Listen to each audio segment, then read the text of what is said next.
Evening all, and welcome back to Kerbalism. We are launching a beep delivery probe to Elu, which will do exactly the same as all the previous ones have done, just going to a different world. So we'll send this on our way, we'll get things going, and then we'll go back to the original plan, because we actually now have enough science. Finally. So yes, after sending that probe off, we have probes going everywhere and things doing everything and going everywhere, and I don't even know what, when, where, how. I really need to go through these and clear them out because there's a lot. Look, the derelicts, let's get rid of those. We definitely don't need those. These are two Kerbals I rescued between the last episode and the one before. As you can see, Kerbal's got a lot of contact going on at the moment. It's yeah, we're talking to all sorts of things everywhere. We've even got a probe right on the other side of the sun, which is interesting.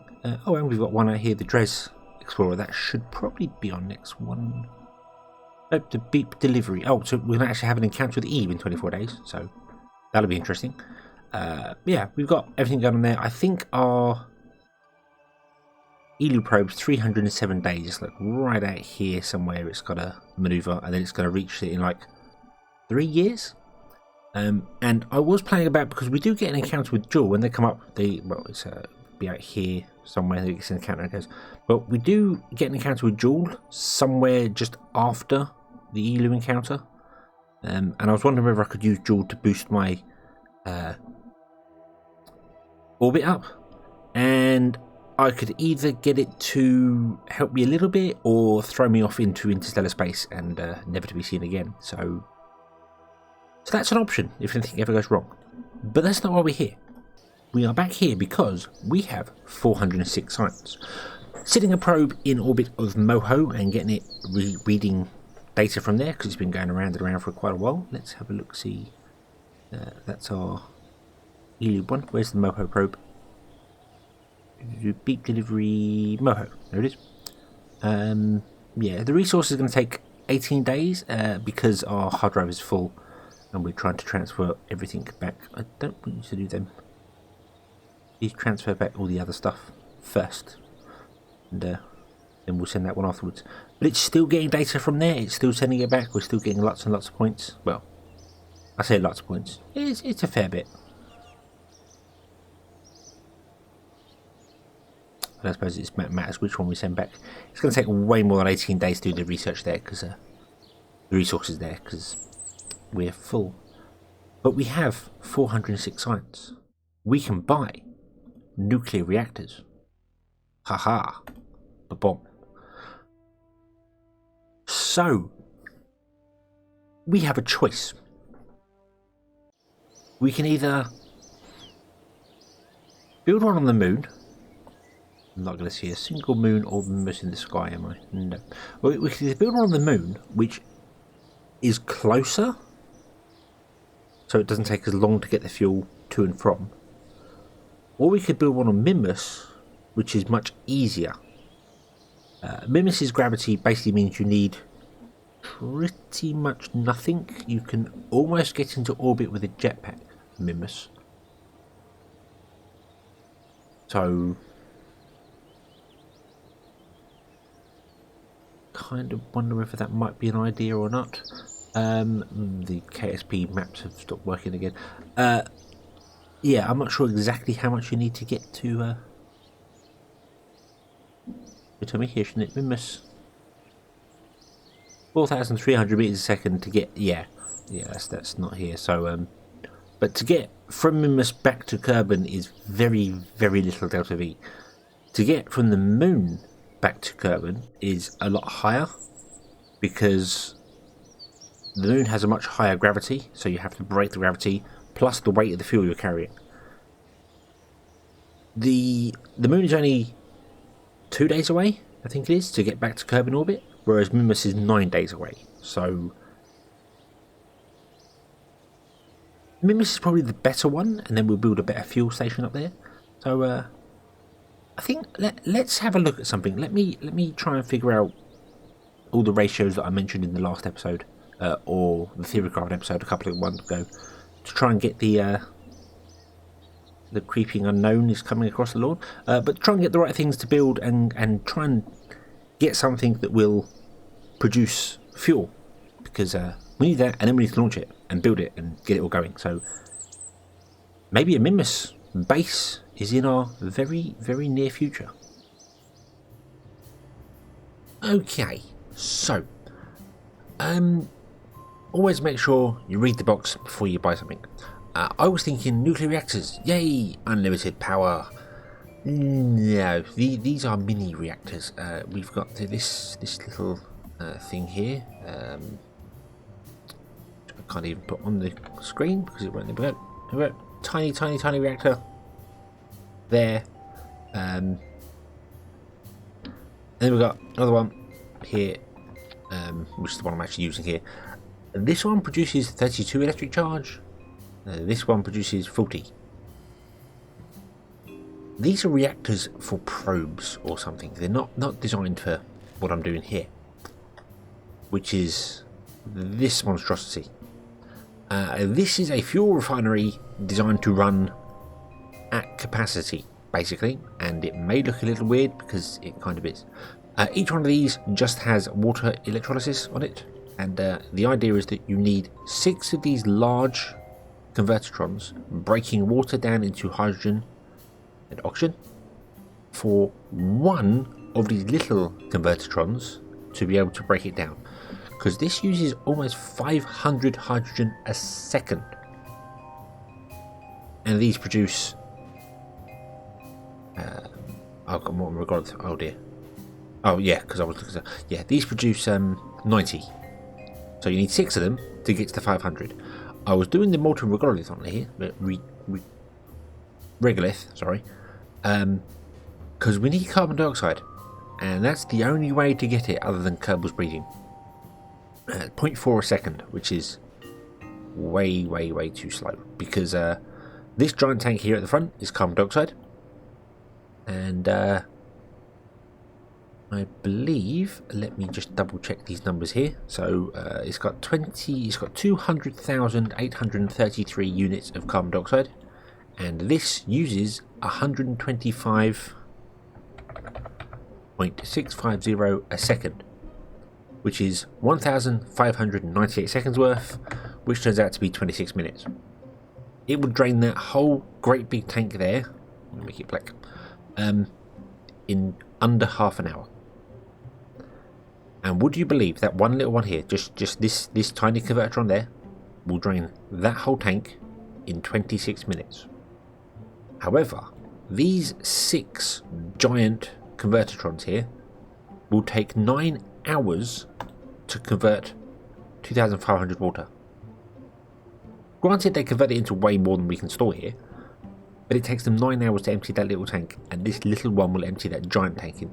It is absolutely manic. So this is the setup to get this running 1-to-1. You need this many nuclear reactors, these things all added together here, and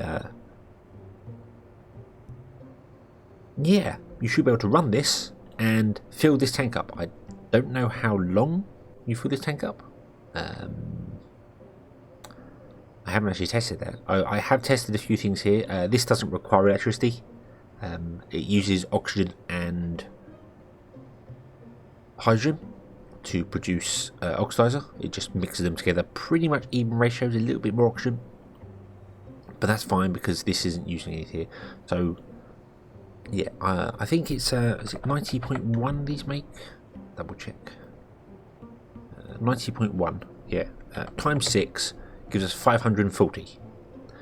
This uses 499. So we take 499 point something away from it, leaves us 41, and this requires 70. So actually, this isn't even running at full capacity. Technically, it will run out of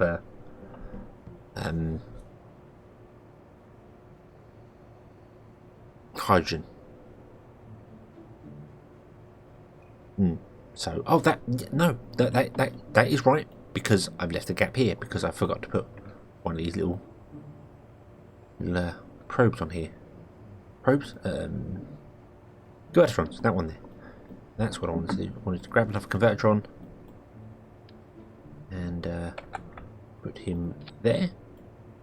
Have him as water electrolysis, which should be producing another 30 hydrogen, and 41 plus 30 comes to 71. So that was it. I missed one there. That's why I did have all the nuclear reactors on top of the engines, but now I've moved them around. Yeah, and this would completely balance. All we'd have to do is every 9 or so hours bring up one tank of water that large, and every half an hour fill up this tank with carbon dioxide, which I don't know how to do. That's the big problem. That one there, you can produce 0.4 a second by breaking down ore, so I'd have to bring up raw ore as well, which is quite heavy and awkward, or bring two. But 0.4 a second when this is consuming 125 a second, I'd need, well, it's almost half, isn't it? So I would need 300 plus of these. It's 0.4, so it's even more than that. So 300 or 400 of these to produce enough carbon dioxide. That is kind of ridiculous. That is absolutely not. If there was some way I could set it so that I could just break carbon out of the rocks and just have carbon directly, because it produces oxygen and carbon. This one here. It produces hydrogen and water. So it produces water and liquid fuel. If you could just have carbon here instead of carbon dioxide, then it wouldn't produce any water, but it would use less of it, because carbon dioxide is CO2, and the you want the carbon to mix with the hydrogen to create liquid fuel, and then the O2, which is oxygen, mixes with the remainder of the hydrogen to become water. So yeah, if you could just make it carbon. I'm not a chemist, I don't know how that would actually work, whether that's a possible thing or whether you need the reactions to do that. Kerbalism is based off real world things, so it's probably correct. It just you need something like this, and that's not even correct. So I need to find some way to produce more carbon, and I don't know how. I just don't see anything here that would let me do things. We've got these little chemical plants as well, which I completely forgot about. Look how diddy that is. Tiny, tiny, tiny.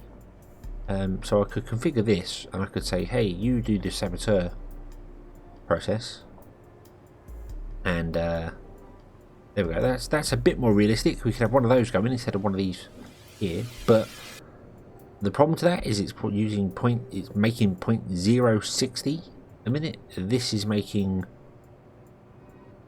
0.018. Hang on.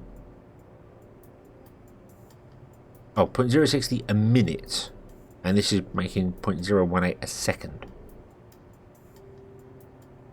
So yeah, that's way slower. But it's probably the way we're going to have to go. We're going to have to go with something like that. How long would that take to fill up that tank of liquid fuel? 720 at 0.60 a minute. Let me bring my trusty calculator back up here, and not that you can see the calculator. I need to find a way to do that, to bring it up on screen. But so if we're producing 60 a minute, 1 divided by 60.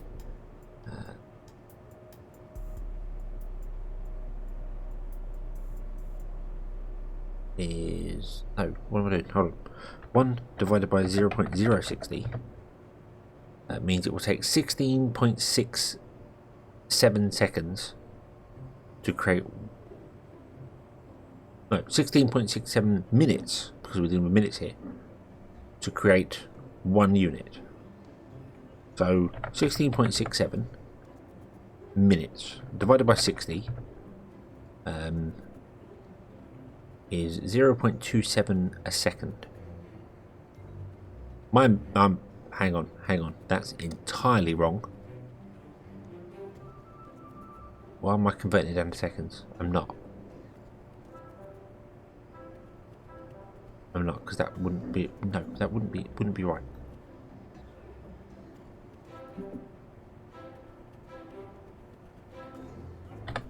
720 liquid fuel to fill up this whole tank here, this little tank here. Divided by 0.060 is 12,000. So that would be 12,000 minutes, because we're dealing with minutes, not seconds. So if it's 12,000 minutes divided by that would take 200 hours. 200 hours this little one on its own would take to fill up that tank. This one, I can't remember what I figured out, but yeah. So that's providing my maths is correct. And it probably isn't, because I'm really, really bad at figuring out when you're dealing with 0 point stuff. Yeah, which is odd, because maths was my strong point, and now it's just gone, utterly gone. But yeah, so 200 hours to do that, and of course that takes a lot less carbon dioxide, doesn't it? So let's do that one as well. 200,833 divided by 6.918 means that's 28,000 seconds. That's 479 minutes. That's 8 hours, just under 8 hours, and it would empty that whole tank. So 200 divided by 8, you would have to fill up this tank 25 times to fill up that one tank with liquid fuel here. And I don't even know how to get carbon dioxide other than the molten regolith, and it's just, I don't. Yeah, you've got the waste incinerator, but producing waste requires Kerbals to be in orbit all the time, which means food, which means other infrastructure, which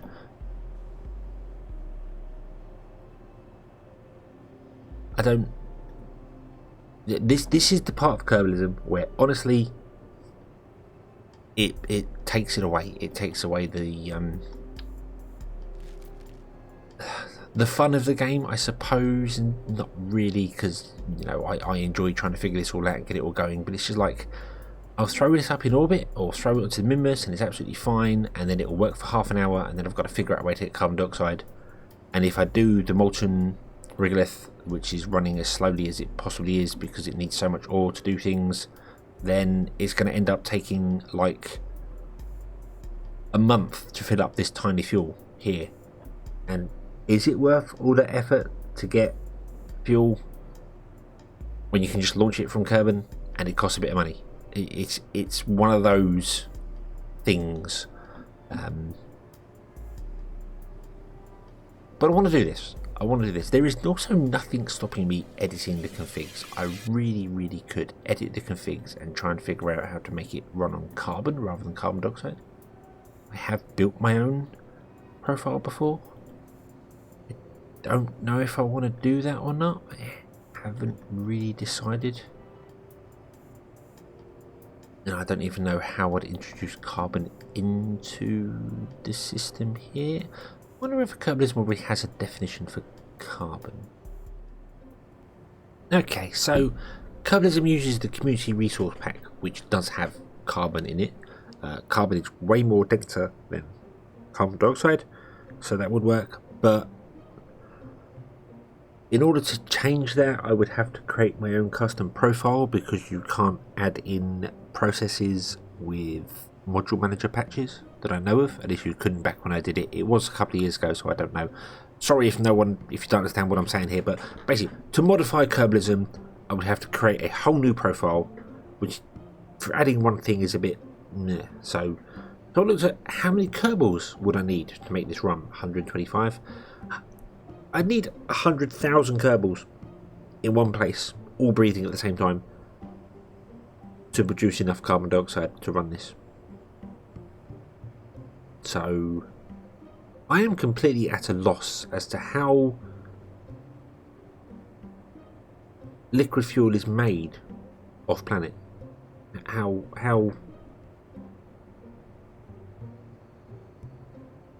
unless you can just water or nitrogen or uranite. Sorry. Water or nitrogen or uranite. There's no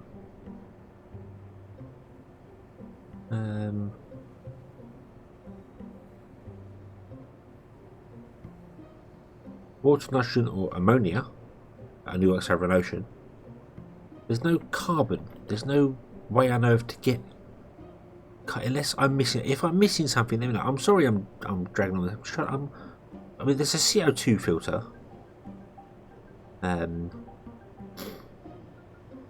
Which accepts carbon dioxide from the atmosphere, which is great, but Mimbus doesn't have an atmosphere. So yeah, and that produces 0.2 a second. So I need 5 of them for 5 times 125. 5 times 125. I need 625 of them to make that work, but it wouldn't even work on Mimbus. How do you get carbon? If anyone is watching this and knows what I'm missing here, can you please tell me how I can get carbon dioxide at the quantities required? I need to produce 125 carbon dioxide per second. Because not even a waste processor can keep up with that. Where's the waste one? Waste incinerator can produce 13. So 125 divided by 13 0.4. So I need 9 of these, all burning waste at the same time, which means I need to produce enough waste, which Kerbals don't do. So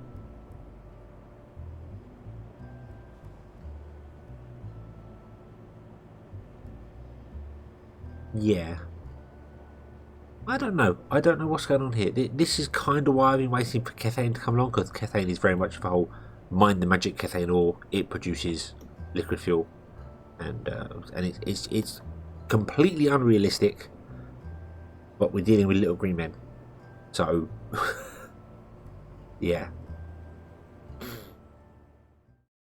Many hours later. So it pretty much turns out that I can't help myself. What was a quick look at the code behind Kerbal, not the code, the profiling behind Kerbalism, and me looking at things has turned into a 4.5 hour figure out of how to build my own custom config for Kerbalism. I said previously, or just earlier in this video, that you can't edit Kerbalism using module manager patches, and I do apologise if nobody has any idea what I'm talking about here, but mods for Kerbal Space Program. Module manager is the main thing that takes the mods and applies it to Kerbal Space Program. You can patch Kerbal Space Program, or you can even patch mods with module manager patches. Basically, you can change things after they happen. So if a mod adds an engine and you think I want it to be more powerful, you can, rather than change the mod, because when you update obviously it'll be overwritten, you can create a patch to allow the change to happen all the time. You can't do that with Kerbalism with its profile, because the way it works, you can do it to parts but not to profile. However, Kerbalism does have a support system for other mods. So it essentially looks through and says, hey, if that mod is installed, I've got a support patch for it. So what I'll do is I'll load my profile and then I'll load the support patch on top to fix it, because lots of other mods do different things, like some add different ores in and different fuel types and all that sort of stuff.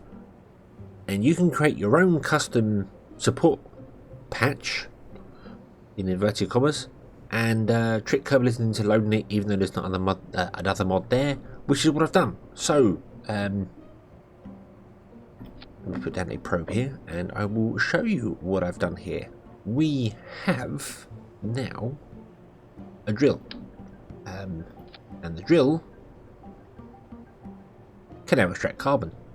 Just directly extract carbon from the ground. I need to tweak the numbers on this, so this isn't final yet, and the drill can now just literally just extract carbon directly from the ground. Carbon can be stored, because you need to make sure you cover everything in the supply containers. I was going to just put it into these ones here, but I kind of figured that maybe not everybody has Umbra Space Industries installed. So if I just stick it to Kerbalism, because it is a patch for Kerbalism, that makes sense.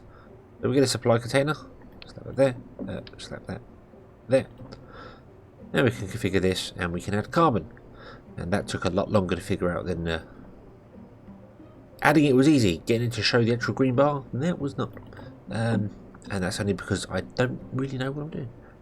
But well, I do know what I'm doing. Let me be a bit more modest here. I do know what I'm doing because I have modded Kerbalism before, but it's been a while, so I had to remember everything. That's what I should say. And we also have in the convertitron, we have carbon reoxygenation, which takes electric charge, takes carbon, takes oxygen, and produces carbon dioxide.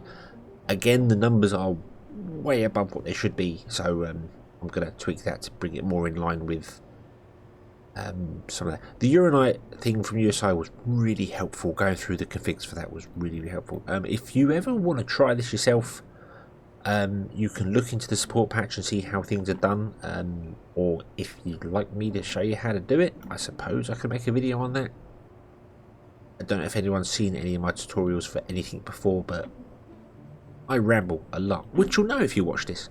I ramble a lot, so I can get the point over, but it will probably be 5 minutes of actually doing things and 20 minutes of me rambling about stuff, like I'm doing right now. But anyway, I have a custom patch for Kerbalism which allows me to extract carbon and produce carbon dioxide using oxygen, which we can get from water. So, yay. I just need to balance the numbers to make it a bit fairer, because right now, that is way too high. I think the drill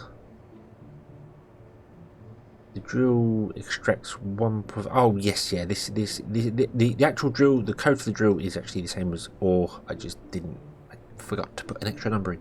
So we will be extracting 0.013 a second. So maybe I'll balance this to basically do that. You know, we'll take 0.13 a second, and then I figure out the oxygen and produce the carbon dioxide. Right now I'm just adding the numbers together. It's basically one carbon, one oxygen, which is actually 2 oxygen, to 1 carbon dioxide. So because an oxygen is O2. So yeah, that's that there. So I'm gonna fix that, get that all working, get that all done, and then I think in the next episode we will send this off to Minmus.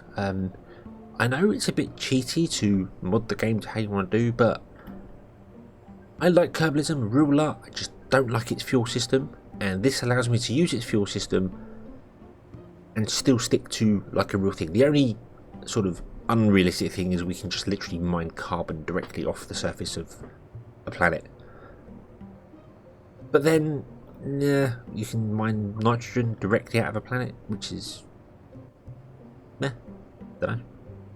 Yeah, we will have to find carbon. The great thing about this, using the community resource pack, is that everything's in there. All liquid hydrogen, carbon monoxide, carbon dioxide, uranite, enriched uranium. All that is already in the game. They're just not used, and you can just tap in and go, I want that one, and it's all there, which is awesome. So yes, don't save. Yeah, we'll leave this one here, and we shall come back next time and get things done. Hopefully. I've been saying that for a number of episodes, but we will actually start getting things done now, so I'll tweak that and get that working. It'll be fine. So yes, thank you very much for watching. I hope you've enjoyed this one, and I hope to see you again in the next one, and until then, as always, have fun.